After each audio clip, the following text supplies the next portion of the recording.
AI is a really good hacker. I mean, like, it's getting kind of scary. AI wrote a fully functional exploit in the FreeBSD kernel using a bug that already existed, but the way that it did it was actually kind of terrifying.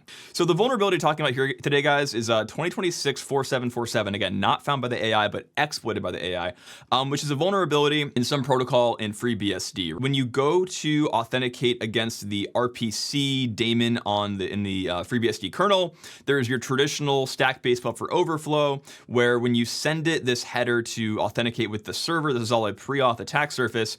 In traditional memory safety violation fashion, there is a field in the header that is a length, and that length is then passed into a mem copy, and the destination of the mem copy is a stack-based buffer, okay? Nothing too crazy to write home about here. This kind of happens all the time in the world of memory safety, right? Obviously, a simple check on the length would allow us to kind of validate this. Now, again, while this bug was not found by AI, this is a kind of bug that I'm very confident that if you point Claude in this direction, it would have found it instantly, okay?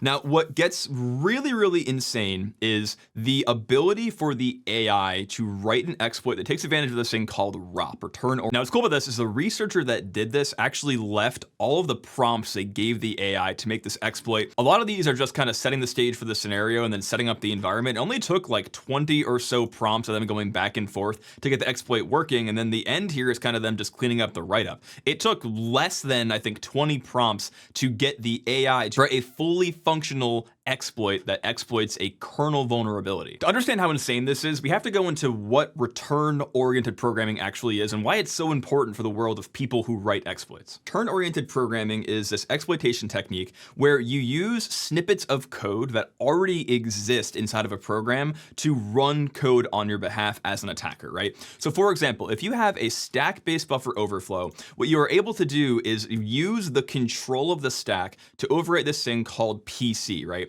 When you call a function in C, the function that gets called has to know where to go back to, right? That return address is preserved on the stack, an area in memory that can be overwritten. It is by design readable and writable. With an overflow like this, you can literally overwrite the value of PC to run code somewhere else, code that was not originally meant to be ran. Now, the issue with a lot of programs is, where do you go back to? Where are you supposed to return to if you're not returning to the original spot? What you used to do back in like the 90s and early 2000s is you just jump to the stack, right? Because the stack had data that you already controlled, you controlled the overflow. But the issue is that nowadays, two things are occurring. One, ASLR is on, meaning the address of this location is randomized. We don't know where the stack is, but also the stack is not executable. There is a bit set in the page tables of our CPU that says, hey man, you can't execute this page by design. I don't want you to be able to write data and be able to execute it. So hackers very cleverly came up with this idea of return-oriented programming. Remember that the stack is basically being popped off of every time we return from a function. That's why it got put there in the first place. We called a function, we had to return back.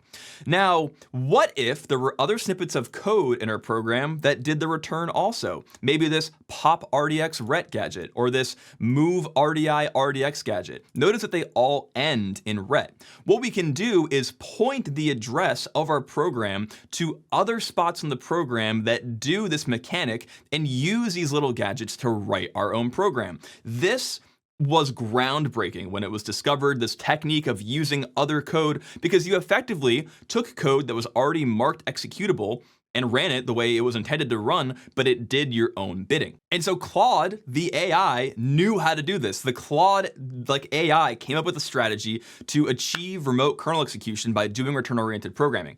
Now, you'll notice this is kind of the strategy overview. What it does is it establishes that Kerberos connection to be able to exploit the buffer overflow. It overwrites the overflow with a return address to a ROP gadget. Again, the ROP gadgets being these little things over here that are already present in the kernel. And then the ROP chain does one of two things we'll go into here in a second. But what's really crazy is whenever you're trying to like write an exploit, the hard part is, how do I get this exploit to run and not crash the target? Especially in a world where you're exploiting a kernel, right? If I crash a user mode target, like a web daemon or telnet or whatever, I don't care, like whatever, it's crashed, but I have code execution. In this scenario, if I just blow up the stack and I return to pop RDX ret, I have to make the program end successfully. I can't just leave the kernel like this, it'll kill the computer, it'll panic. So Claude is like, wait a minute. This program is running in the context of a K thread, literally just a kernel thread.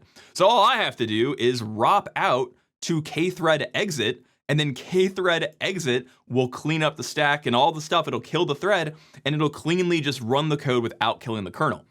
That's beautiful. Okay, so the strategy is overflow using the buffer overflow, do some kind of ROP chaining, call K-thread exit, and we're done. We get to do whatever we want. Okay, so then what did the ROP gadgets do? And guys, in a world where AI is getting faster at writing exploits like this, one way to stay ahead of hackers is by using today's sponsor, Flare. Flare is a threat exposure management platform that allows you to see if your company's data, like access or credentials, have been stolen and sold on the dark web. Guys, it's no secret that hackers are moving quickly, and with AI, they're gonna start moving even faster. With supply chain attacks and zero-day vulnerabilities, it feels like every day there's a new way for an attacker to get into your network, and we know it's happening because we can see the Telegram chats. When an attacker gets into a network, it takes only 48 minutes on average for them to compromise the entire network, but remediation is a lot slower. Sometimes it takes up to 36 hours for an organization to even know that a credential has been compromised. With Flare ingesting data from cybercrime activity from around the world, Flare can alert you instantly when it sees your credentials being tossed around on the dark web. And with Flare's new integrations in Entra and upcoming Okta integration, you can automatically be alerted for the compromise of identities that already exist in your organization's infrastructure. Guys, you know the rule. The best way to help the channel out is to go check out the sponsor. Go give Flare a shot right now at the link below. Flare, thank you for sponsoring the video. Back to the AI nonsense. Again, this is where it's beautiful. So the problem, as I mentioned previously, is some pages are not marked as executable. This is by design. You don't want to have pages that can be written to by a user also be executable. Well, the problem is we're executing in the context of the kernel. And there's a function called page map change protections where we can change the read write X permissions of any page in the kernel. So what the AI decided to do is write a ROP chain that sets the page of the BSS, which is a page of just zeros that get started up when the program runs, and make it so that the BSS is executable. You set the read write X bit, so that's 7, that's 1, 2, and 4, to make the page be able to run code, right? You can put data there and just jump to it and bada bing, bada boom, you're able to execute that page. And then after it does this, obviously it K-thread exits. And then by using that previous ROP chain, right, that previous ROP gadget, it's able to write arbitrary data into the BSS, and it's writing 4 bytes at a time, or 4 quad words, so 32 bytes.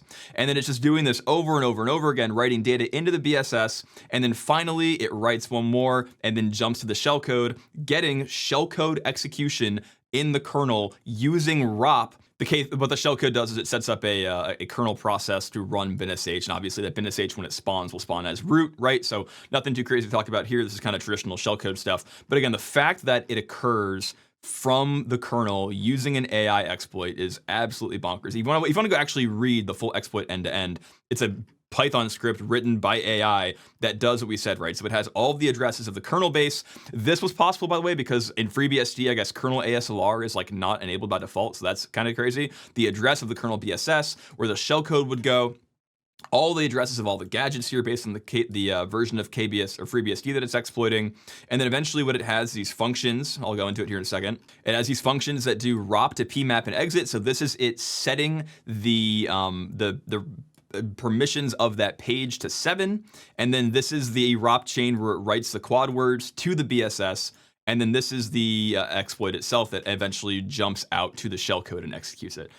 Insane stuff, dude. I want to just kind of highlight here, like the world of cybersecurity is about to get kind of crazy because AI is getting so good at not only finding vulnerabilities, but writing really complex exploits for them.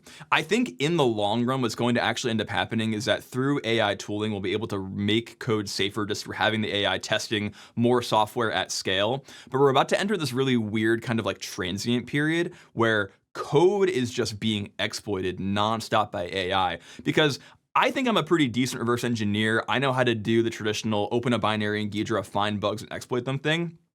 AI is faster than me, man. Like, it may not have as much experience as I do, but if I point Claude Sonnet into Ghidra MCP with like a binary open, it can find vulnerabilities extremely quickly. I actually talk about what this means for the future of cybersecurity in this video here. Go check it out. We'll see you over there.